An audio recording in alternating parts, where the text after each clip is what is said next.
साथियों, हमारे साथ में फादर एंथनी विलियम हैं, जो इस चर्च के सेंट मेरीज कैथोलिक चर्च के प्रधान हैं, पैरिश प्रीस्ट हैं।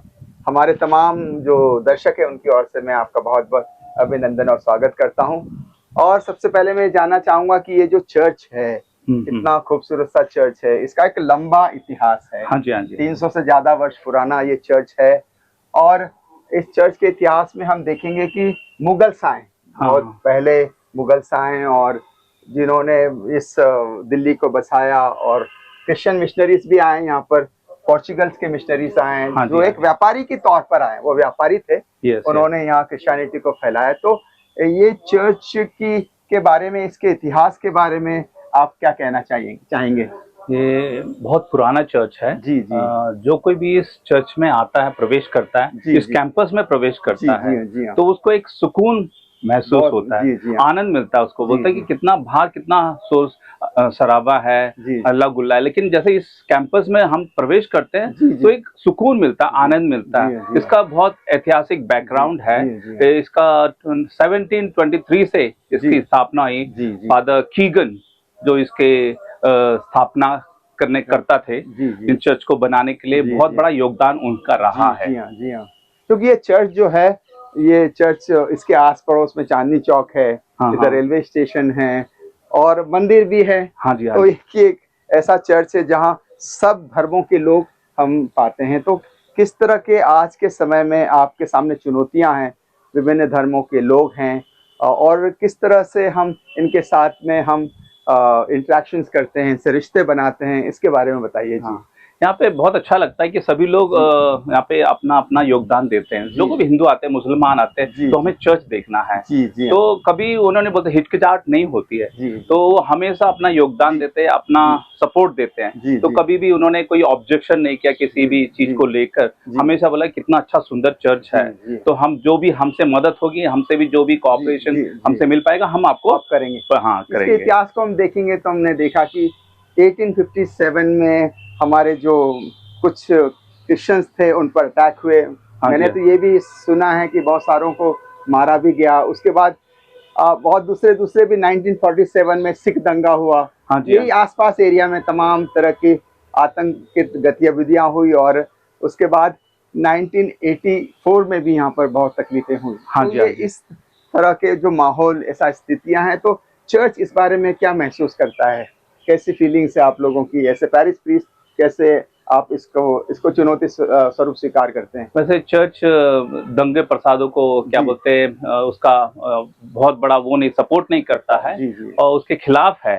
वो शांति और अमन चाहता है। तो मेनली हमारे संत पापा जो का उनका जो संदेश हमेशा रहता है उनके प्रवचनों में, उपदेश में, कि वो शांति, चैन, अमन बनी रहे अपने इर्द गिर्द में, अपने देश में। प्रभु का भी ये संदेश था कि शांति मिले। और मसीह लोग जो हैं वो शांति के भातृ प्रेम में आगे बढ़े। एक दूसरे में एकता है। फादर जी, आपका ये जो चर्च है सेंट मेरीज कैथोलिक चर्च, ये बड़ा पुराना है और इसका कार्य क्षेत्र भी लंबा होगा। मैं जानना चाहूंगा कि आपका ये जो चर्च है, इसकी परिसीमा क्या है, कहाँ तक फैला है? हाँ, ये ज्योग्राफिकली इस चर्च का बहुत फैला हुआ है। एक परिवार इधर है, एक परिवार उधर है। मलकागंज, फिर दिल्ली यूनिवर्सिटी हमारे अंदर आता है। बहुत सारे स्टूडेंट्स उसमें पढ़ते हैं। वो कुछ लोग यहाँ पे आते हैं मिस्सा बलिदान के मास के लिए आते हैं, स्पिरिचुअल गाइडेंस के लिए। कुछ गोवा से हैं, नॉर्थ ईस्ट से भी यहाँ पे बहुत सारे जो छात्र हैं। जो देश के विभिन्न क्षेत्रों से दिल्ली यूनिवर्सिटी में पढ़ाई करते हैं। बहुत लंबा इनका क्या क्षेत्र है, बहुत सारे यूथ हैं। तो वो यहाँ पर आ सकते हैं। हाँ, बिल्कुल बिल्कुल, वो बिल्कुल उनका स्वागत है, और रजिस्टर कर सकते हैं यहाँ पे। और जो भी उनको मदद है, पल्ली पुरोहित से, पैरिश प्रीस्ट से, कोई भी मदद है स्पिरिचुअल एस्पेक्ट को लेके, हम तैयार हैं उनको मदद देने के लिए। जी हाँ। तो यहाँ पर एक यूथ जो है, जैसे आपने कहा कि दिल्ली यूनिवर्सिटी में बहुत सारे यूथ हैं। आसपास का क्षेत्र भी चांदनी चौक तक जाता है। बिल्कुल, दरियागंज तक बहुत लंबा है। तो यहाँ पर जो यूथ है, जो यंग बच्चे हैं, उनके लिए किस तरह की गतिविधियां, उनके लिए क्या मार्गदर्शन आप देते हैं? बोले तो वो अपने पढ़ाई लिखाई में सबसे पहले जो भी हैं उन पे एकाग्र करके वो अपने लक्ष्य को पूरा करें, है ना। उनके लिए हम प्रार्थना करते हैं। फादर वो बोलते हैं, फादर जी हमारे लिए प्रार्थना कीजिए कि ताकि हमारे एग्जाम्स में हमारे अच्छे नंबर आए। तो उनके लिए मेनली हम उनके लिए मिसा बलिदान चढ़ाते हैं, वही है। दूसरा ये कि मैं कहना चाहूंगा कि ये जो चर्च है और चर्च के साथ शिक्षा जुड़ी हुई है, हाँ जी, और जो सामाजिक जुड़ाव है जैसे चैरिटी, सोशल वर्क, बहुत सारी चीजें जो हमको अलग अलग धर्मों के लोगों के साथ जोड़ता है। तो ऐसा कोई कुछ शिक्षा के क्षेत्र में या कुछ सामाजिक जो जागृति है, जो सद्भाव का क्षेत्र है, उस क्षेत्र में हमारा कोई काम है? हम सोशल वर्क करते हैं, जाके घर घरों में मिलते हैं, उनको प्रेरणा देते हैं कि देखो अपने परिवार से जुड़े रहो, है ना, समाज से जुड़े रहो, और अपने आप को एकाग्र करो ताकि तुम भटको नहीं। चर्च में आके जो भी आपको मदद चाहिए, स्पिरिचुअल एस्पेक्ट है, कोई गाइडेंस चाहिए, स्कूल है, तो कोई भी आपको गाइडेंस चाहिए, हम हमेशा तत्पर आपके लिए तैयार है, समर्पित है। जी हाँ, शिक्षा के क्षेत्र में चर्च ने बड़ा योगदान दिया हिंदुस्तान में। ये चूंकि ये जो चर्च है ये ओल्ड दिल्ली में केंद्र बिंदु है, यहाँ पर बहुत सारे टूरिस्ट आते हैं। हाँ जी, देखने के लिए बहुत सारे टूरिस्ट लोग आते हैं। तो वो टूरिस्ट लोगों के लिए किस तरह से वो यहाँ पर आते हैं, किस तरह के उनका अनुभव है, किस तरह से चर्च उनके लिए खुला है, इसके बारे में थोड़ा बताइएगा। कोई बहुत सारे टूरिस्ट लोग आते हैं, ऑस्ट्रेलिया से आते हैं, कभी ब्रिटेन से आते हैं। वो अपना पुराना जो रिकॉर्ड है, उनके जो रिश्तेदार हैं यहाँ पे, उनका शहीद हुआ उनका, और उनका जो कब्र है, तो वो रिकॉर्ड लेने आते हैं। और फिर आके यहाँ पे जब प्रवेश करते हैं ना, तो बोलते हैं कितना अच्छा आर्किटेक्ट है, कितना अच्छा इंजीनियरिंग है। ऐसा इंजीनियरिंग हम बहुत कम देखने को मिलता है, बहुत सुंदर, और आते ही सुकून मिलता है। ये पत्रिका जो है हमारी मिसेस डोमिंगो, जो चर्च की बेनिफैक्टर, वन ऑफ द बेनिफैक्टर्स हैं, जो 81 की एज में उनकी डेथ हो गई थी। और फिर हम भी आज भी उनके यादगार में मिसा बलिदान चढ़ाते हैं। और ऐसे ही बहुत सारे आगे हम पत्रिका देखेंगे जिन्होंने चर्च को बनाने का दान दिया है, उनकी याद में उनको धन्यवाद देने के लिए प्रार्थनाएं चढ़ाई जा रही हैं। बिल्कुल हम उनको याद करते हैं। 150 इयर्स हो गया है उनको शहादत, उनकी डेथ को लेकर। ऐसे ही हम आगे भी देख सकते हैं, बहुत सारे ऐसी एक दो और हैं आगे पत्रिका। फादर एंटनी, यहाँ पर 17वीं सदी से चर्च है और मिशनरीज आए, बहुत सारे मिशनरीज, कैपुचिन मिशनरीज, और जिनमें फादर लूक वानिशी जो हैं, जिन्होंने इस चर्च को भी बनाया और बाद में उन्होंने कैथीड्रल को भी बनाया, सेक्रेड हार्ट कैथीड्रल, और उसके बाद में उन्होंने चर्च ऑफ रिडेम्पशन कैथीड्रल भी बनाया, जो सियानाइट चर्च का है। तो ये इसके इतिहास में कब ये बना, किस पे डेडिकेशन है, ये पट्टिका है, इस पे हमें कुछ बताइए क्या है। ये जो पट्टिका है इसमें लिखा हुआ है, this house of God dedicated to the blessed Virgin Mary, that is mother of God. ईश्वर का घर मां मरियम के नाम समर्पित है। हाँ, और फिर इन्होंने इसकी जो बनाया, उन्होंने फादर थे इपोल लिटो देसिदेरी ओफएम कैब और तिब्बत हिंदुस्तान मिशन इन 1723 में इसकी स्थापना हुई। फिर उसके बाद फिर रीबिल्ड किया गया, इसको रीबिल्ड करके ऑन 24 दिसंबर 1746 को इसको ब्लेस किया गया। फिर उसके बाद दोबारा इसमें वर्क स्टार्ट हुआ, रीबिल्ड करने के लिए इसका शुरू हुआ इन 1865 में एक्चुअल में।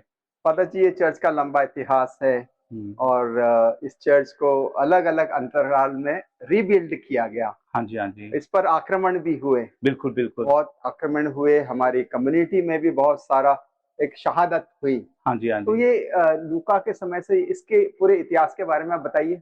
हाँ, ये बहुत बार इसको डिस्ट्रॉय किया गया, फिर इसको रीबिल्ड किया गया, फिर रेनोवेशन हुआ, बहुत सारे इस पर क्या बोलते हैं रुकावट भी हुई, लेकिन उसके बावजूद भी इसको बनाने में कोई कमी नहीं। फादर लूका वेनुसी जो अपने आप में दृढ़ थे, पक्के थे, मतलब कि मैं इसको बना के जाऊंगा। आर्किटेक्ट किया, इंजीनियरिंग किया, फिर उनके क्या बोलते हैं, उनके क्या बोलेंगे, उनके गाइडेंस में, उनके मार्गदर्शन में, उनके गाइडेंस में चर्च का रीबिल्ड शुरू हुआ, फिर ब्लेस किया गया बार बार इतिहास में इसको पुनः स्थापित किया गया। हाँ जी। तो इसकी ऐतिहासिकता बहुत ज्यादा बढ़ जाती है, क्योंकि कुछ ऐतिहासिक वर्ष भी हुए हैं, जैसे 1857 के बारे में बताइए, क्या हुआ?